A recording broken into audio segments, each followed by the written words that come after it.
बात जम्मू कश्मीर की राजनीति के बाद उन युवाओं की जो सड़कों पर है। पहले हमने देखा कि जेकेएसएसबी के खिलाफ और एपटेक कंपनी को हटाने के खिलाफ मांग युवाओं की तरफ से की जा रही थी, लेकिन इन दिनों जो प्रोटेस्ट है वो फायर एंड इमरजेंसी डिपार्टमेंट के लोग कर रहे हैं, या वो कैंडिडेट्स या वो एस्पिरेंट्स जो नौकरी की तलाश में है।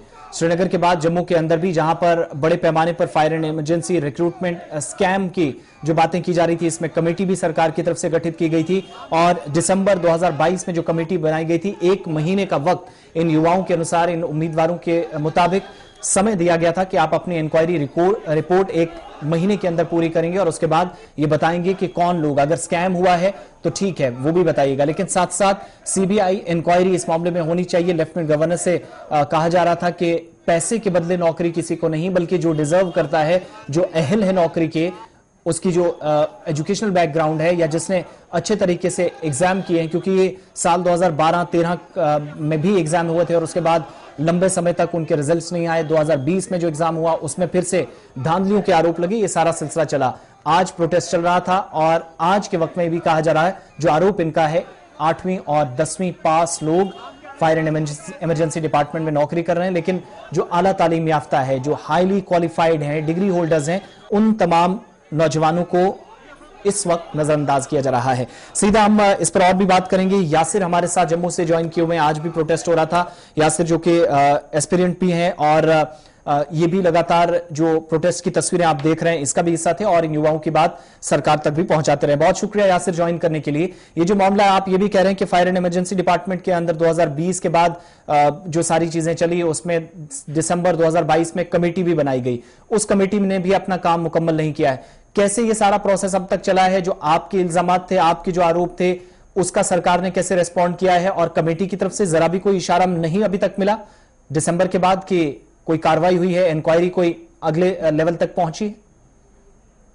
देखिए, दिसंबर 12, 2022 को कमेटी ने एलजी साहब ने कमेटी तश्कील की थी, 3 मेंबर की कमेटी। उसमें अर्जुन साहब अभी जो सेक्रेटरी होम है उसमें वो लीड कर रहे हैं। तो उनको 30 दिन का समय दिया गया था, लेकिन अभी 4था महीना चल रहा है, कमेटी का रिपोर्ट नहीं आ रहा है। न एलजी साहब की तरफ से कोई एश्योरेंस आ रहा है, न कमेटी की तरफ से कोई इन्फॉर्मेशन आ रही है। हम पिछले 10 साल से इसमें जूझ रहे हैं। 18 में भी स्कैम हुआ इसमें और 13, 20 में भी, और इसमें कंटिन्यू स्कैम हो रहे हैं। एक चीज और भी बताइएगा, दिसंबर में कमेटी बनी, 1 महीने का वक्त था, चूंकि हमारे सामने सारी चीजें हैं, तो कमेटी से यह भी कहा गया था उस वक्त कि जब आप रिपोर्ट बनाएंगे, इंक्वायरी करेंगे, तो जिन लोगों के सवाल हैं, यानी जो कैंडिडेट्स हैं जो प्रोटेस्ट कर रहे हैं, उनके डेलीगेशन से, उनके रिप्रेजेंटेटिव से बात कीजिएगा। आपसे कोई मशवरा, आपसे कोई राय ली गई इस इंक्वायरी में अभी तक? यासिर, आप तक आवाज पहुंच रही है? नहीं आ रही है। यासिर, आप तक आवाज पहुंच रही है? चलिए दोबारा से इनसे संपर्क करेंगे, लेकिन उससे पहले तब तक सुनाएं जो प्रोटेस्ट जम्मू के अंदर हो रहा था, क्या कुछ वहां पर कहा जा रहा था वो भी फटाफट सुनिएगा। दोबारा उसके बाद यासिर के पास चलेंगे। सर, हम Jammu and Kashmir fire and emergency के एस्पिरेंट्स हैं। हम जम्मू कश्मीर के मुस्लिम डिस्ट्रिक्ट से बिलोंग करते हैं। हमारी मांग यही है एलजी एडमिनिस्ट्रेशन से, अगर एलजी एडमिनिस्ट्रेशन ने इसके ऊपर एक कमेटी कॉन्स्टिट्यूट की 12 दिसंबर 2023 को, उस कमेटी को सबमिट रिपोर्ट करना था 1 महीने के अंदर अंदर, और लेकिन कमेटी टस से मस नहीं हो रही है। हम एलजी साहब से मोहतबाना गुजारिश करते हैं कमेटी को बहुत प्रेशर बनाइए और रिपोर्ट जो है ना वो पब्लिक डोमेन में जल्द लाए, ताकि अगर पब्लिक डोमेन में लोगों ने रिपोर्ट नहीं लाया तो हम ये जो हमारा जो प्रोटेस्ट है ये कंटिन्यू रहेगा। तो और मैं आर के गोयल साहब को, ये जो इस कमेटी का जो हेड है आर के गोयल साहब, उसको मैं मोहतबाना गुजारिश करता हूँ मेहरबानी करके रिपोर्ट उसी तरह से पेश।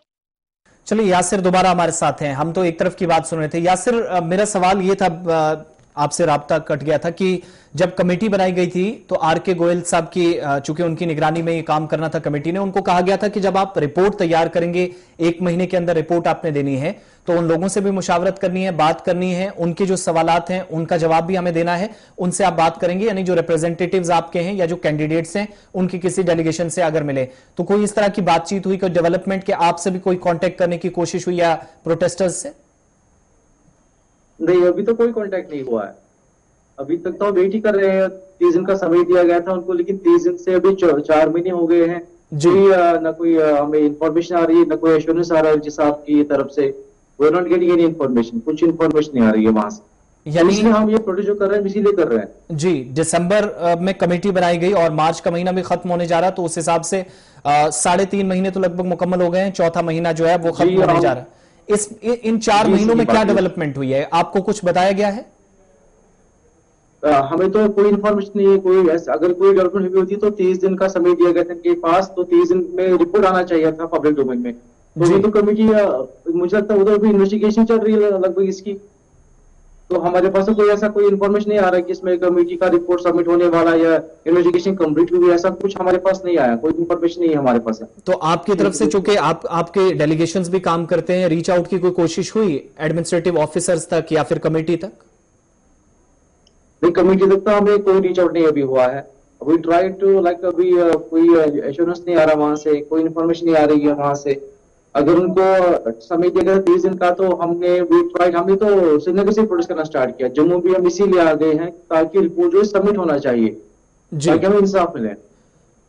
इन शॉर्ट लास्ट में एक चीज बताइएगा, क्या क्या आपके सवालात थे, क्या आपको खदशात हैं, जो आपको शक व शुबात हैं, ये चीजें इस पेपर में हुई हैं?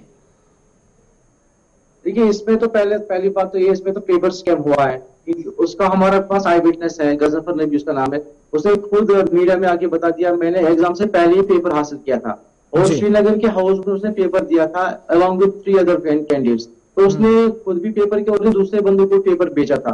तो इस तरह क्या चेन रिएक्शन, चेन बन गई थी कंटिन्यूसली, कम से कम 2-2.5 हजार लड़कों के पास पेपर ऑलरेडी था और वो इसमें सिलेक्ट भी हुए हैं। जो भी सिलेक्ट हुए सब पेपर उनके पास पहले ही मौजूद था और इसमें ऑलरेडी इसके बावजूद इसमें जो है अंडर हाइट कैंडिडेट्स भी गए हैं, जो अंडर हाइट कैंडिडेट, क्योंकि फायर सर्विस जो है इज ए बेल्ट फोर्स, तो इसमें हाइट होनी चाहिए आपको 167 प्लस सेंटीमीटर्स, लेकिन जो सिलेक्ट 155 सेंटीमीटर है, 152 सेंटीमीटर सिलेक्ट हुए हैं, तो वो भी इसमें हुआ है। बहुत बहुत शुक्रिया हमारे साथ बात करने के लिए और बताने के लिए कि अभी तक डेवलपमेंट्स क्या हुई। कमेटी ने अपना काम किया है, 3 मेंबर्स थे इस कमेटी में और आर.के. गोयल साहब जो कि एडिशनल सेक्रेटरी, चीफ सेक्रेटरी उस वक्त थे, उनको जिम्मेदारी दी गई थी। बाकी 2 और मेंबर्स उनके साथ, जिस कमेटी को 1 महीने का वक्त दिया गया था कि आप सबकी बात सुनेंगे, जिनके सवालात हैं और सरकारी तौर पर अभी तक क्या कुछ कोशिशें हुई हैं और जो रिक्रूटमेंट एजेंसी है उसका भी यहां पर ओपिनियन लाना था। तो सारी चीजें इंक्वायरी रिपोर्ट में 1 महीने में तैयार करनी थी, वो अभी तक नहीं हुई। 4 महीने लगभग कंप्लीट होने जा रहे हैं, उसको लेकर सवाल और प्रोटेस्ट दोबारा शुरू